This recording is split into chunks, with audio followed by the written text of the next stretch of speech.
क्या तुमने कभी किसी शब्द को पूरे होश के साथ बोला है? शायद नहीं। हम रोज बोलते हैं, पर ये नहीं जानते कि शब्द के भीतर क्या छिपा है। शब्द सिर्फ आवाज नहीं होता, वह एक तरंग है, एक ऊर्जा जो हमारे मन, शरीर और आत्मा को छूती है।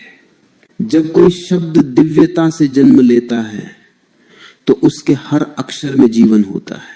राम भी ऐसा ही एक शब्द है, छोटा पर अनंत को समेटे हुए। जब तुम रा बोलते हो तो जैसे भीतर एक अग्नि जलती है, चेतना की अग्नि, और जब म बोलते हो तो वही अग्नि शांत होकर एक मधुर ठंडक में बदल जाती है। रा में गति है, म में विश्राम। राम का अर्थ यही है, गति और शांति का संतुलन। ये शब्द केवल जिह्वा से नहीं, पूरे अस्तित्व से बोला जाता है। राम कोई व्यक्ति नहीं, कोई नाम नहीं, बल्कि एक अवस्था है जहां भीतर की बेचैनी समाप्त हो जाती है और मौन खिलने लगता है। जब मन पूरी तरह थक कर राम कहता है तब वो शब्द नहीं, प्रार्थना बन जाता है। और जब वही प्रार्थना गहराई में उतरती है तो वह ध्यान बन जाती है। शब्द की असली ताकत इस बात में नहीं है कि तुम उसे कितनी बार दोहराते हो, बल्कि इस बात में है कि तुम उसे कितनी गहराई से महसूस करते हो। अगर तुम राम को यंत्रवत बोलते हो तो वह बस आवाज है, पर अगर तुम उसे अपने पूरे हृदय से पुकारते हो तो वह तरंग बनकर तुम्हारी हर कोशिका में गूंजने लगती है। कभी कोशिश करना, शांत होकर, आंखें बंद करके सिर्फ एक बार राम कहना, धीरे, पूरे होश से, पूरे मन से। तुम देखोगे भीतर एक हलचल उठेगी, कुछ टूटेगा और उसी टूटने से एक नई शांति जन्म लेगी। ये नाम भीतर की सबसे सूक्ष्म परतों को छूता है, ये तुम्हें खुद से मिलवाता है। राम का नाम कोई बाहर का मंत्र नहीं, ये तुम्हारे भीतर सोया हुआ तुम्हारा ही स्वर है। जब कोई साधक इस नाम को सच में जपता है तो वह सिर्फ शब्द नहीं जपता, वह अपने भीतर के मौन को जगाता है। धीरे धीरे ये नाम तुम्हें ले जाता है उस जगह जहां सोच नहीं होती, बस होना होता है। राम एक पुल है जो मन से आत्मा तक जाता है। हर बार जब तुम इस नाम को बोलते हो तो एक पल के लिए तुम्हारा ध्यान बाहर से भीतर लौट आता है, और यही लौटना है ध्यान की शुरुआत। कभी कभी लगता है मानो इस छोटे से नाम के भीतर सृष्टि का रहस्य छिपा है। राजो सृजन है, मुझो लय है, सृष्टि का पूरा चक्र, उत्पत्ति से विलय तक राम के 2 अक्षरों में समाया है। इसलिए ये नाम केवल उच्चारण नहीं, एक अनुभव है। ये कोई धार्मिक शब्द नहीं, ये जीवन की लय है। जो सुन लेता है इस लय को, वह शांति को पा लेता है। और जब कभी मन भटके तो बस चुपचाप राम कहना, क्योंकि जब ये नाम सच में आत्मा तक पहुंचता है तो भीतर का सारा अंधकार पिघलने लगता है। फिर कुछ करने की जरूरत नहीं रहती, बस सुनना होता है। कैसे राम की ध्वनि भीतर फैलती है, कैसे वो सब कुछ बदल देती है, बिना कुछ कहे, बिना कुछ मांगे। कभी तुमने गौर किया है मन कितना चंचल है? कभी हंसता है, कभी रोता है, कभी किसी बात पर आग बबूला हो जाता है, और कभी एकदम सूना, जैसे भीतर कुछ भी नहीं। ये मन किसी पागल नदी की तरह है, कभी बहाव तेज, कभी ठहरा हुआ, कभी कीचड़ से भरा, कभी निर्मल। और हम अपने जीवन का हर पल इसी मन के हवाले करते हैं। फिर शिकायत करते हैं शांति क्यों नहीं मिलती। शांति तो है, लेकिन मन इतना शोर करता है कि सुनाई नहीं देती। ये जो बेचैनी है ये किसी बाहर की चीज से नहीं आती, ये आती है भीतर की भीड़ से। हजारों विचार, असंख्य इच्छाएं, अधूरे सपने, सब मिलकर एक तूफान बनाते हैं, और उस तूफान में आत्मा की आवाज डूब जाती है। पर एक उपाय है, बहुत सरल, बहुत सीधा, बहुत कोमल, राम का जप। ये कोई धार्मिक अनुष्ठान नहीं है, ये आत्मा का विश्राम है। जब तुम बार बार राम कहते हो तो ये नाम धीरे धीरे मन की सतह से भीतर उतरने लगता है। पहले ये जीभ पर होता है, फिर गले में, फिर हृदय में, और एक दिन ये धड़कन बन जाता है। राम राम राम। धीरे धीरे हर सांस के साथ, हर धड़कन के साथ पहले तुम इसे कहते हो, फिर एक दिन ऐसा आता है जब तुम नहीं कहते, नाम खुद को कहने लगता है।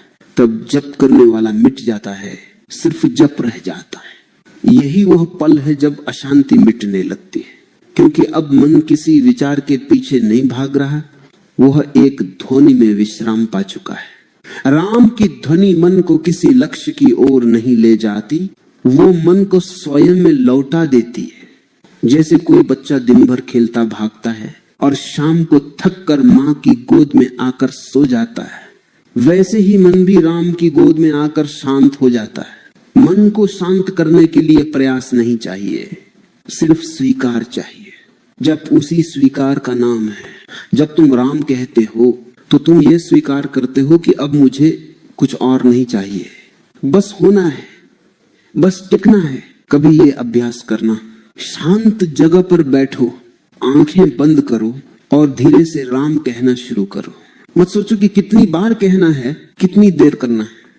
बस हर बार राम कहने के बाद अपनी सांस को महसूस करो। धीरे धीरे तुम देखोगे विचारों की दौड़ कम हो रही है, मन का शोर धीमा पड़ रहा है। पहले ये थोड़ी देर के लिए होगा, फिर धीरे धीरे यही तुम्हारा स्वभाव बन जाएगा। फिर चाहे बाजार की भीड़ में हो या अकेले कमरे में, तुम्हारे भीतर एक कोमल मौन रहने लगेगा। और यही मौन शांति है। वो कोई लक्ष्य नहीं, कोई मंजिल नहीं, वह तो बस तब प्रकट होती है जब मन थक कर रुक जाता है, जब मन को रुकना सिखाता है। वो उसे कोई नया विचार नहीं देता, बस कहता है थोड़ा ठहर जा। और जब मन ठहरता है तो आत्मा का दरवाजा खुल जाता है। फिर राम केवल जप नहीं रहता, वह तुम्हारे भीतर का संगीत बन जाता है। हर सांस में, हर धड़कन में, हर मौन में राम गूंजता है। और जब भीतर राम गूंजता है तो बाहर की दुनिया चाहे जैसी भी हो, तुम्हारे भीतर कोई छू नहीं सकता। वहां तूफान भी आए तो वो भी प्रार्थना बन जाता है, क्योंकि जिसने राम को भीतर सुन लिया उसे अब शांति खोजनी नहीं पड़ती, वह खुद शांति बन जाता है। कभी तुमने किसी मंदिर की घंटी की आवाज को सचमुच सुना है? न सिर्फ कानों से बल्कि पूरे अस्तित्व से। वह ध्वनि जब फैलती है तो एक पल को सब कुछ रुक जाता है। विचार, समय, यादें सब जैसे जम जाते हैं। बस एक तरंग रहती है जो फैल रही होती है धीरे धीरे अनंत की ओर। राम का नाम भी वैसी ही एक ध्वनि है, कोई साधारण शब्द नहीं, कोई धार्मिक प्रतीक नहीं। ये तो अनंत की याद है जो हर बार जपने पर तुम्हें तुम्हारे मूल की ओर खींचती है। राम के दो अक्षर रा और मम, इनके बीच जो मौन है वही सच्चा रहस्य है। रा जब बोलते हो तो एक ऊर्जा उठती है, जैसे जीवन की ज्वाला भीतर जल उठी हो। और मौ जब आता है तो वह ज्वाला एक कोमल शांति में घुल जाती है। इन दोनों के बीच का मौन वह है जहां तुम अनंत से जुड़ते हो। कभी कोशिश करना राम को बहुत धीमे बोलना, इतना धीमे कि रा और म के बीच का विराम स्पष्ट महसूस हो। वह विराम ही तुम्हारा द्वार है। उसी विराम में वो अनंतता छिपी है जिसे तुम बार बार बाहर खोजते हो। ध्वनि का एक विज्ञान है, हर ध्वनि की एक तरंग होती है, और जब वह तरंग शुद्ध होती है तो वह शरीर, मन और आत्मा को एक धुन में बांध देती है। राम की ध्वनि जब बार बार दोहराई जाती है तो वो धीरे धीरे मन के कोनों में बैठी सारी धूल हटा देती है। जैसे कोई नदी पत्थरों को बहा ले जाती है, वैसे ही राम की तरंग सब कठोरता को पिघला देती है। देखो, शब्दों में बहुत शक्ति होती है, पर जब कोई शब्द अपने अर्थ से मुक्त हो जाता है तो वह शक्ति अनंत हो जाती है। राम ऐसा ही शब्द है। अगर तुम उसे बस एक नाम समझोगे तो वो सीमित रहेगा, और अगर तुम उससे बिना किसी अर्थ के सिर्फ ध्वनि के रूप में जपो तो वो तुम्हें अनंत तक ले जाएगा। ध्यान रखना, ध्वनि का उद्देश्य मौन तक पहुंचना है। राम तुम्हें मौन में ले जाता है, क्योंकि रात से ऊर्जा उठती है और मौन में वह लयबद्ध होकर शांत हो जाती है। जैसे सागर की लहरें आती हैं और फिर अपने ही सागर में विलीन हो जाती है। राम की ध्वनि भी वैसी ही है। कभी बैठकर महसूस करना, हर बार जब तुम राम कहते हो तो लहर आती है, और जब मन समाप्त होता है तो लहर लौट जाती है। ये आने जाने की प्रक्रिया धीरे धीरे तुम्हारे भीतर एक नया संतुलन पैदा करती है। जब ये जप गहराई से उतरता है तो तुम महसूस करते हो कि शब्द अब गायब हो गए, बस कंपन रह गया है। एक ऐसी ध्वनि जो सुनाई नहीं देती पर अनुभव होती है। वह जो अनुभव है वही अनंत है, वहीं पर शांति का सागर है, वहीं से प्रेम, करुणा, आनंद की धाराएं बहती है। ध्वनि से मौन की यात्रा बहुत सूक्ष्म है। शुरू में तुम सुनते हो, फिर धीरे धीरे सुनने वाला भी गायब हो जाता है। फिर जो रह जाता है वह सुनना नहीं, अस्तित्व की गूंज है। वह राम नहीं जो तुम बोलते हो, वो राम है जो तुम्हारे भीतर गूंजता है। और जब ये गूंज स्थिर हो जाती है तो तुम देखते हो अब तुम किसी नाम को नहीं पुकार रहे, नाम खुद तुम्हारे भीतर से उठ रहा है। वह जैसे तुम्हारी श्वास बन गया हो। हर सांस के साथ आता है रा, हर छोड़ती सांस में घुलता है, और तब तुम्हारा पूरा शरीर, पूरा मन एक जीवित मंदिर बन जाता है। उसमें कोई मूर्ति नहीं होती, बस एक कंपन होता है, एक शांति, एक प्रेम, एक आलोक। वह अनुभव ही अनंतता है। वह कोई लक्ष्य नहीं, वह कोई मंजिल नहीं, वो तो बस पहचान है जो बहुत भीतर पहले से मौजूद थी। बस राम की ध्वनि उसे जगाती है, उसे प्रकट करती है, और जब वह प्रकट होती है तो जीवन बदल जाता है।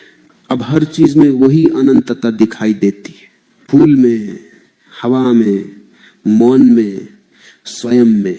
और तब तुम समझते हो कि वास्तव में राम कहीं बाहर नहीं, वह तो हर ध्वनि में, हर श्वास में, हर अनुभव में व्याप्त है।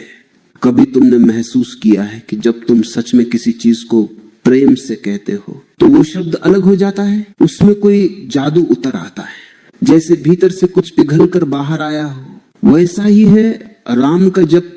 ये कोई यांत्रिक अभ्यास नहीं, ये प्रेम की धारा है जो आत्मा को छूती है। जब मन प्रेम से राम कहता है तो ये नाम सिर्फ गूंजता नहीं, ये भीतर प्रकाश बनता है। धीरे धीरे भीतर की अंधेरी जगहों में उजाला भरने लगता है। कहीं जो भय था वो पिघलने लगता है, कहीं जो दुख था वो धुलने लगता है, और कहीं जो शून्य था वहां एक कोमल शांत प्रकाश खिलता है। ये प्रकाश कोई बाहरी दीपक नहीं है, ये आत्मा की अपनी दीप्ति है, जो सिर्फ तब दिखती है जब इतना गहराई तक उतर जाए कि तुम खुद मिट जाओ। जब तक मैं जप रहा हूं ये भावना रहती है, तब तक थोड़ा अंतर बना रहता है नाम और नाम लेने वाले के बीच। पर जब प्रेम से इतना गहराई तक उतर जाता है कि मैं का बोध ही खो जाए, तब नाम और लेने वाला एक हो जाते हैं। वो एकता ही आत्मा का आलोक है। देखो, हम सब भीतर से एक ज्योति है, पर उस पर मन की धूल जमी है, विचारों की, इच्छाओं की, यादों की। जब राम का नाम भीतर गूंजता है तो ये ध्वनि उस धूल को धीरे धीरे हटा देती है, और तब भीतर की ज्योति फिर से जलने लगती है। ये कोई अचानक होने वाली घटना नहीं है, ये एक प्रक्रिया है। जैसे कोई सूर्योदय धीरे धीरे होता है, वैसे ही राम की ज्योति भी धीरे धीरे खिलती है। पहले तुम थोड़ा महसूस करते हो, फिर एक दिन सब कुछ प्रकाशमय हो जाता है, और जब ये प्रकाश आता है तो जीवन बदल जाता है। फिर वही संसार, वही लोग, वही परिस्थितियां होती हैं, पर तुम उन्हें नए नेत्रों से देखने लगते हो। अब तुम प्रतिक्रिया नहीं करते, अब तुम उत्तर देते हो प्रेम से, समझ से, शांति से। अब तुम केवल जीवित नहीं रहते, अब तुम जागे हुए होते हो। राम का नाम एक चाबी है जो चेतना के दरवाजे खोलती है, लेकिन ये चाबी तब काम करती है जब हाथ प्रेम से कांपते हो, जब हृदय में समर्पण हो। अगर जब सिर्फ गिनती बन जाए तो ये दरवाजा नहीं खुलता, पर अगर हर जप में थोड़ी प्रार्थना, थोड़ी नम्रता, थोड़ी तड़प शामिल हो तो एक दिन ये दरवाजा अपने आप खुल जाता है। वह क्षण बहुत अद्भुत होता है, जैसे किसी ने भीतर दीपक जलाया हो, बिना लौ के, बिना तेल के, फिर भी प्रकाश फैलता जा रहा हो। वह प्रकाश तुम्हें भर देता है। तुम्हारी दृष्टि, तुम्हारा विचार, तुम्हारा चलना, सब कुछ बदल जाता है। अब तुम दुनिया को जैसे पहले देखते थे वैसे नहीं देख पाते। अब तुम सब में वही प्रकाश देखते हो जो अपने भीतर जगाया है। राम का जप अंततः तुम्हें प्रेम बनाता है, क्योंकि जहां प्रकाश होता है वहां प्रेम अपने आप बहने लगता है। वह प्रेम किसी के लिए नहीं होता, वह बस बहता है जैसे गंगा बहती है। वह सबको छूता है, किसी को नकारता नहीं, किसी से लड़ता नहीं, और इस अवस्था में जीवन बहुत सरल हो जाता है। फिर कोई लक्ष्य नहीं रहता, कोई दौड़ नहीं रहती, कोई चिंता नहीं रहती, बस एक गहरा विश्वास कि जो है वही ठीक है। जो घट रहा है उसमें भी कोई अदृश्य संगीत बज रहा है। जब नाम इतना भीतर उतर जाए कि तुम उसे सुनो नहीं बल्कि वह तुम्हारे माध्यम से गूंजे, तो समझ लेना अब आत्मा का दीपक जल चुका है। अब तुम किसी धर्म के अनुयायी नहीं, किसी साधना के विद्यार्थी नहीं, बल्कि स्वयं साधना बन गए हो। अब राम तुम्हारे भीतर चलता है और तुम उसके भीतर। कोई दूरी नहीं रहती, कोई अलगाव नहीं, बस एक आलोक जो सबको आलोकित कर रहा है। और यही है आत्मा का सच्चा उत्सव। यहां शब्द समाप्त हो जाते हैं और मौन बोलने लगता है। यहां कोई राम नहीं लेता, राम खुद जब बन जाता है। कभी तुमने गौर किया है कि जब तुम मैं कहते हो तो उसके पीछे कितनी परतें छिपी हैं? मैं जो अपने नाम से जुड़ा है, अपने रूप से, अपनी कहानी से, अपने घावों से, अपने सपनों से। ये मैं कभी हंसता है, कभी दुखी होता है, कभी क्रोधित, कभी असुरक्षित, और ये मैं ही जीवन की सारी बेचैनी का स्रोत है। जब तक ये मैं है तब तक कुछ न कुछ कमी बनी रहती है। ये मैं हमेशा कुछ पाना चाहता है, कभी प्रेम, कभी सम्मान, कभी ईश्वर, पर जो पाने की कोशिश कर रहा है वही तो भ्रम है। राम का जप इस भ्रम को धीरे धीरे घुला देता है, क्योंकि जब तुम बार बार राम कहते हो तो एक समय ऐसा आता है जब कहने वाला थक जाता है। तुम्हारा अहंकार ये समझ ही नहीं पाता कि जो नाम तुम जप रहे हो वही तुम्हें मिटाने आया है। हर राम एक हथौड़े की तरह है जो मैं की दीवार को धीरे धीरे तोड़ता है। पहले हल्की दरारें बढ़ती हैं, फिर दीवार झरने लगती है, फिर एक दिन ढह जाती है, और जब वह गिरती है तो भीतर एक खुलापन महसूस होता है, जैसे पहली बार सांस ली हो, जैसे जीवन का सारा बोझ उतर गया हो, जैसे सब कुछ बहुत हल्का, बहुत शांत हो गया हो। राम का नाम तुम्हें कुछ जोड़ता नहीं, वह तुम्हें घटाता है। धीरे धीरे वह तुम्हारे भीतर से मैं की परतें उतारता जाता है, जब तक केवल होना बच जाए। यही है अहंकार का अंत। और जब अहंकार समाप्त होता है तब आत्मा ऊपर उठती है।